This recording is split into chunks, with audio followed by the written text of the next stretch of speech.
Bueno, hermanos, buenas tardes. Una alegría podernos ver otra vez en este lugar. Con algunos hermanos repetimos, los de la Orotava, y con algunos de vosotros, de ustedes que estáis aquí, pues una alegría vernos. Gracias por la invitación y la oportunidad de acompañarles. Pues vamos directo al grano, ¿os parece bien? El Evangelio de Jesucristo en el cual hemos creído es la verdad. ¿Amén? Por lo tanto, esta verdad hay que contarla. Además de esto, es una verdad gloriosa, la mejor. Es una buena noticia. Y la tenemos que contar con alegría. Y además es una verdad eterna, que permanece para siempre, que no caduca. Y la tenemos que contar con convicción. El Evangelio lo tenemos que contar con convicción. Y la verdad del Evangelio recogida en esta afirmación es gloriosa, es eterna, es una buena noticia. Yo soy el camino, dice el Señor Jesús. Juan capítulo 14, verso 6. Yo soy el camino y la verdad y la vida. Nadie viene al Padre sino por mí. Si tuviéramos que ponerle título a esta reflexión, sería Jesucristo, el incomparable. No el grande. Se habla de Alejandro el Grande, de Herodes el Grande, de grandes gobernantes o grandes reyes, pero nunca hablamos de Jesucristo el Grande, porque Él es uno y es único. Es sencillamente incomparable. Ahora, cuando afirmamos los cristianos estas realidades, pues de alguna forma tenemos que ser capaces también de argumentar afirmaciones y testigos que demuestran que esto que encontramos en Juan capítulo 14, verso 6, es la verdad. Jesucristo se presenta aquí, en primera persona, como la verdad, como el camino y como la vida. Y que nadie ni nada nos puede llevar al Padre si no es a través de Él. Bueno, pues los creyentes hacemos estas afirmaciones y tenemos que, demostrar, presentar argumentos, testigos que lo afirmen. Esta expresión de yo soy el camino, la verdad y la vida viene justamente con estas primeras palabras, yo soy. Sabemos los creyentes que la trascendencia que tiene esta gran afirmación ya desde el Antiguo Testamento. Yo soy el que soy. Yahvé, el Señor, el soberano de los reyes de la tierra, el admirable, el buen pastor, el camino, la verdad y la vida. Yo soy. Y esta expresión yo soy viene recogida en el Evangelio de Juan al menos en 7 ocasiones distintas. ¿Podemos recordarlas juntos? Aquí encontramos una. Yo soy el camino, la verdad y la vida. Yo soy el buen pastor. Yo soy la luz del mundo. Yo soy el pan de vida. Yo soy la puerta. Yo soy la resurrección y la vida. Yo soy la vid verdadera. ¡Wow! ¿No? Qué expresión en primera persona tan contundente como es esta que acabamos también de recordar. Pues vamos a ver brevemente estas 3 expresiones que aparecen en el versículo 6. Jesús dice, yo soy el camino. Notad que todos los sistemas religiosos nos enseñan su particular camino, sobre todo en forma de reglas, de normas, de leyes, ¿no es cierto? Todos los sistemas religiosos nos muestran el camino a través de reglas, de sistemas, pero Jesucristo dice sencillamente, sígueme, porque Él es el camino encarnado en su persona. No es que señale el camino, como hacen todos los sistemas religiosos. Haz esto, deja de hacer aquello, cumple estas normas, mantén estas reglas. Eso es lo que hace cualquier religión. Pero Jesucristo, sígueme. No señala el camino, sino que Él es el camino. Hay una diferencia muy notable. Antes de la caída de Adán y Eva, en el huerto del Edén, tenían acceso directo a Dios. Pero cuando pecaron, el camino se cerró y se perdieron. No encontraron forma de seguir el camino que quedó trazado. Satanás llegó y cambió los letreros, si podemos decirlo así. En todas las encrucijadas de caminos, en lugar de llevarnos al camino verdadero, pues ahí aparecen la moralidad, las buenas obras, la religión, la bondad personal de cada cual, que es lo que enseñan las religiones. Ahora, la pregunta que nos hace la gente es ¿por qué Jesucristo tiene esta propiedad y esta singularidad de presentarse Él como el camino, artículo determinado, el único camino? Que en nuestra sociedad esto suena a algo que la gente no quiere oír, porque es demasiado determinante. Así que vamos a hacer llamar a varios testigos.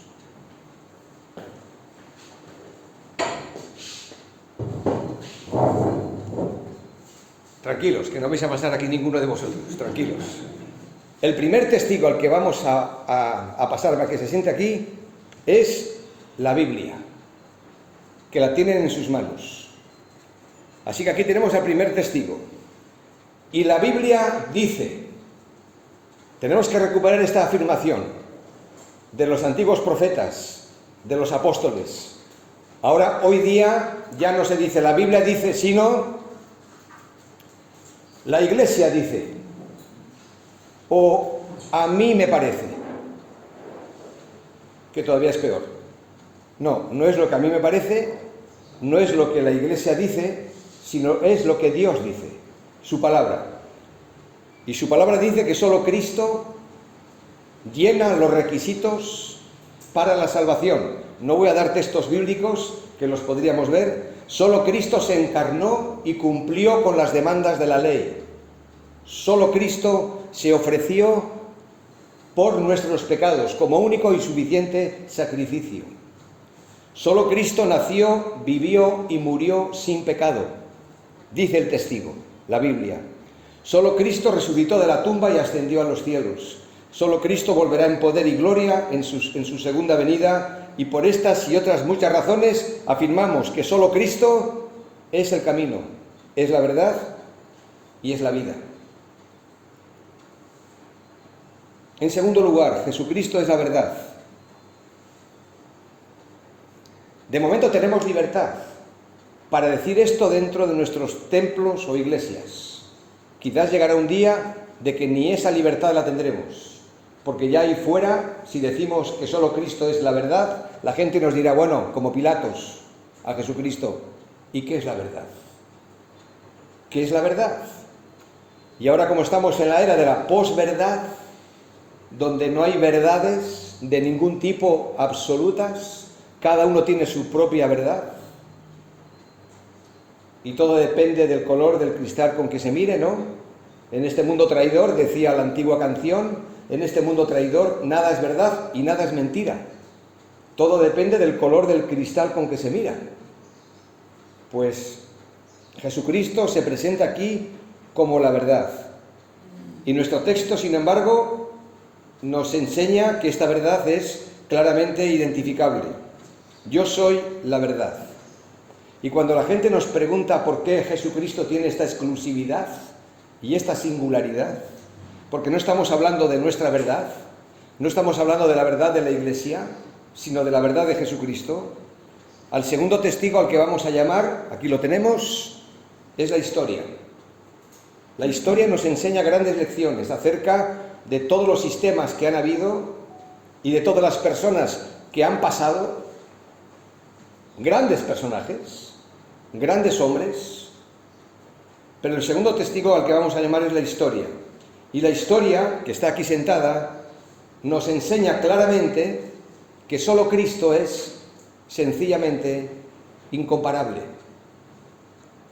En su nacimiento sobrenatural, anunciado desde la antigüedad por los profetas. Nadie como Él. nos dice también la historia, aparte de que la Biblia lo subraya. Solo Cristo es incomparable en su doble naturaleza,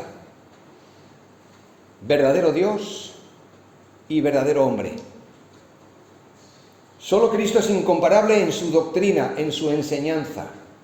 Y esto lo podemos contrastar y lo podemos comprobar con los mejores maestros y doctores que haya tenido la historia. La historia nos apunta a Cristo, no como lo hace la Biblia, pero apunta a Cristo para que los que aún no conocen y no quieren aceptar la autoridad de la Escritura, por lo menos sepan que la historia apunta a Cristo. Bueno, vivimos en el año 2003 después de Cristo. La historia él la partió, digamos, en dos, antes y después. Sería un dato aparentemente insignificante, pero tiene su importancia. Pero es que aparte de esto, comprobamos que Cristo es incomparable en su enseñanza, en su doctrina, porque en tiempos de Jesús habían muy buenos maestros de la ley. Los fariseos y los escribas eran muy buenos maestros. El propio apóstol Pablo fue criado a los pies de un gran maestro llamado Gamaliel. Y nosotros hemos conocido a otros maestros. La historia nos ha dado un buen elenco de maestros.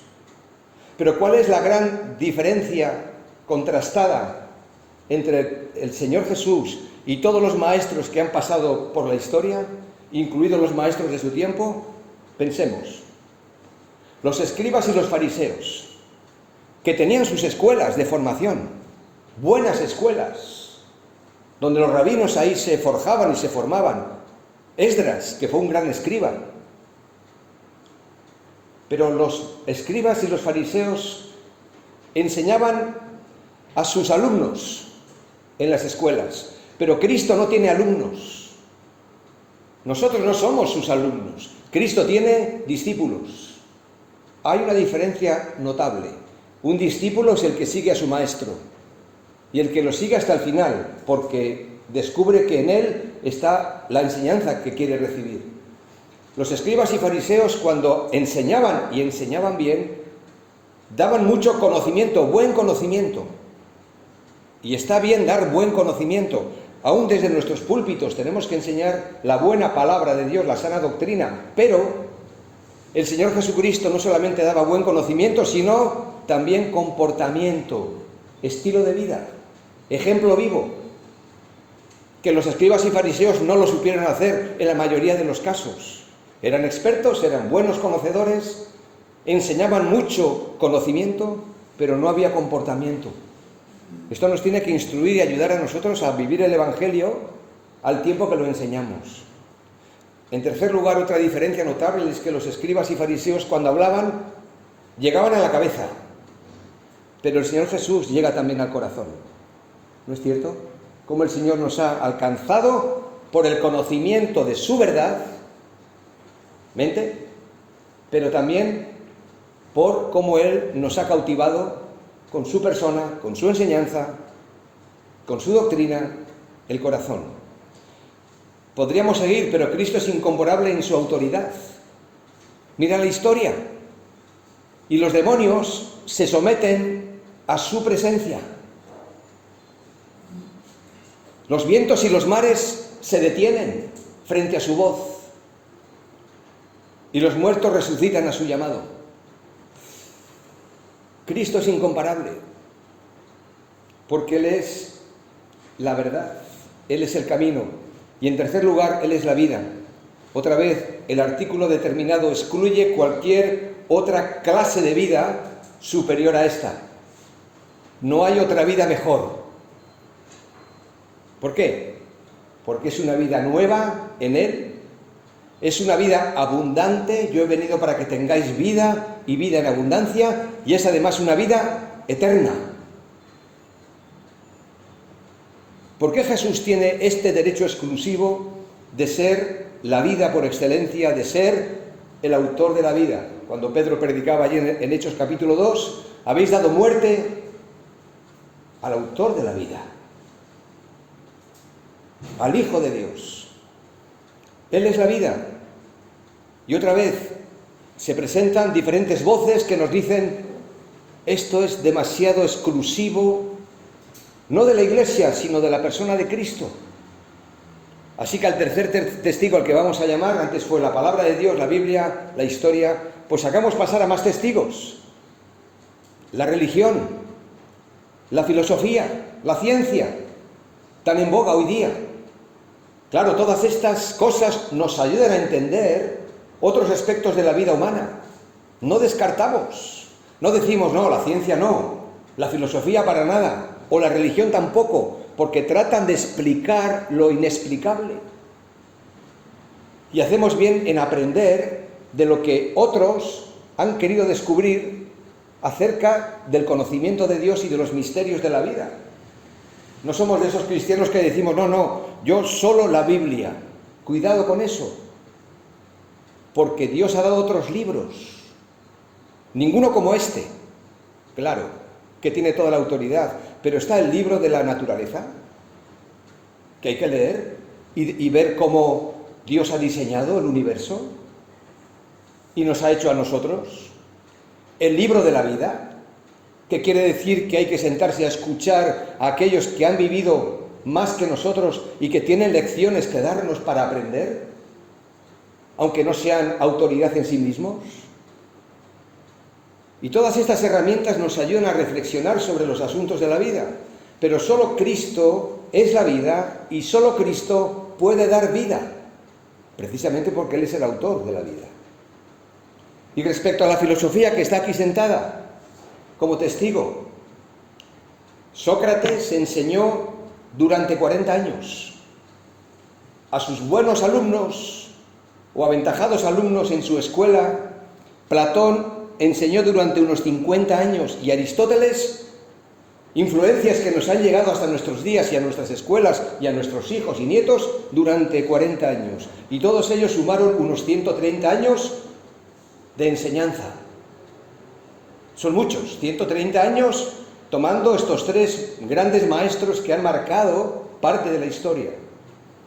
El Señor Jesús enseñó durante 3 años, no 130, ni 40, ni 20, 3 años de ministerio público, y nadie ha logrado cambiar la historia de la humanidad como Él lo ha hecho. Nadie. 3 años de enseñanza y más de 2000 años de influencia. Por eso estamos aquí. Sí, un pequeño grupo de sus hijos, pero con una trascendencia en la sociedad donde estamos, posiblemente mucho mayor de lo que pensamos, de vidas cambiadas, entre ellas las nuestras. Respecto a la religión, ya que hemos hablado de filosofía, Sócrates, Platón, Aristóteles, respecto a la religión, Confucio dijo, nunca dije que yo era santo. Eso está recogido en la historia, en sus libros. Yo nunca dije que era santo, dijo Confucio. Pero Jesús dice, ¿quién de vosotros me puede demostrar que he cometido pecado? Juan 8:46. ¿Quién puede demostrar que yo he cometido pecado? Nadie le pudo contestar a las palabras de Cristo. Mahoma dijo, si Dios no tiene misericordia de mí, no tengo esperanza. Eso está ahí recogido. Pero Jesús dice, el que cree en mí tiene vida eterna. Nada que ver las afirmaciones de los grandes hombres, filósofos o religiosos, a las afirmaciones de Cristo. Buda dijo, soy alguien en búsqueda de la verdad. Y hay mucha gente que dice que soy un buscador de la verdad, todavía están buscando la verdad, pero Cristo dice, yo soy la verdad. Juan 14:6. ¿Sabéis? Confucio murió divorciado. Mahoma tuvo muchas esposas y concubinas cuando el Corán solo le permitía 4. Buda abandonó a su esposa y a su hijo para dedicarse a la vida contemplativa. Solo Cristo vivió y murió sin pecado. Hagamos pasar a más testigos. Aquí tenemos una hilera de sillas. Hagamos pasar a más testigos. He aquí alguno de ellos. Pilato. No hallo ningún delito en él. Fue lo que dijo. La esposa de Pilato la llamó un hombre justo. Herodes admitió que era inocente el Señor Jesús. Uno de los ladrones en la cruz reconoció que no había hecho nada malo. Y el centurión romano a los pies de la cruz dijo: este hombre es el Hijo de Dios.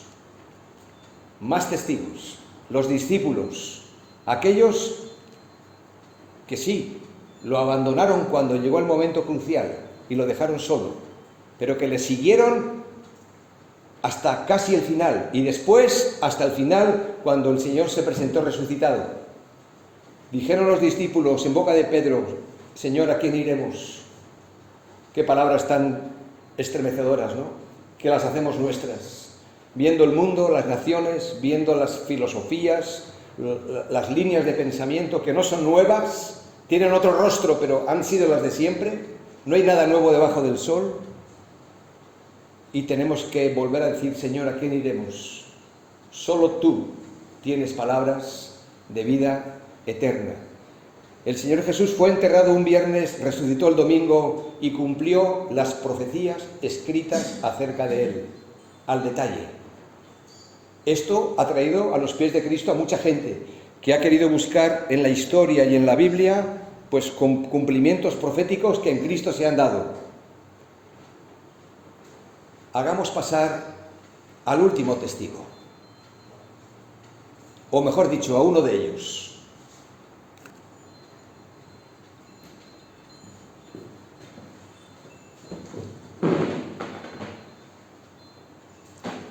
Yo soy uno más, juntamente con mis hermanos, aquí. Yo soy un testigo de lo que el Señor es y ha hecho en mi vida. Yo soy testigo de las afirmaciones que Él ha hecho y del cambio que produce el Evangelio en la vida de aquel que se entrega definitivamente al Señor y le sigue. Y tú estás también ahí sentado, en una silla más, como testigo de lo que el Señor ha hecho en tu vida. Y si hubiera aquí alguien que aún no sea conocedor de esta experiencia y de estos hechos, pues lógicamente te invito a que puedas ver y contrastar que solo Cristo, solo Él, es el incomparable. Es cierto, en la vida hay dos caminos: camino ancho y el camino estrecho. Hay dos puertas, hay dos árboles, hay dos destinos: el cielo o el infierno. Y el Señor Jesucristo vino para decirnos: mira, sígueme. Yo soy el camino, la verdad y la vida. Nadie viene al Padre si no es por mí. Amén. Pues oremos. Señor, te damos gracias porque, como dice tu palabra, somos testigos de lo que han visto nuestros ojos y hemos escuchado de tu palabra, de tu voz. Señor, podemos hablar estas verdades no porque sean nuestras, sino que proceden de ti. Las hemos hecho nuestras. Tú, Señor, nos has impregnado de tu espíritu, de tu palabra, de tu evangelio, y ahora somos anunciadores y portavoces de lo que tú has hecho y tú has dicho. Así que, Señor, ayúdanos a mantener firmes y en alto la antorcha del evangelio, porque queremos que la gente escuche tu voz y te conozca y pueda descubrir que tú eres el único camino, la única verdad salvadora y la única vida que merece la pena ser vivida. Bendice, Señor, a mis hermanos aquí, tanto en Santa Cruz como en la Orotava. Gracias, Señor, por el testimonio en este lugar durante todos estos años, y, Señor, aumenta este testimonio y permite que este lugar, Señor, se llene de personas que busquen tu rostro y que quieran saber también la verdad. Ayuda a mis hermanos a publicarla y a darla a conocer. Bendice a tu pueblo. Por Cristo Jesús nuestro Señor lo pedimos. Amén.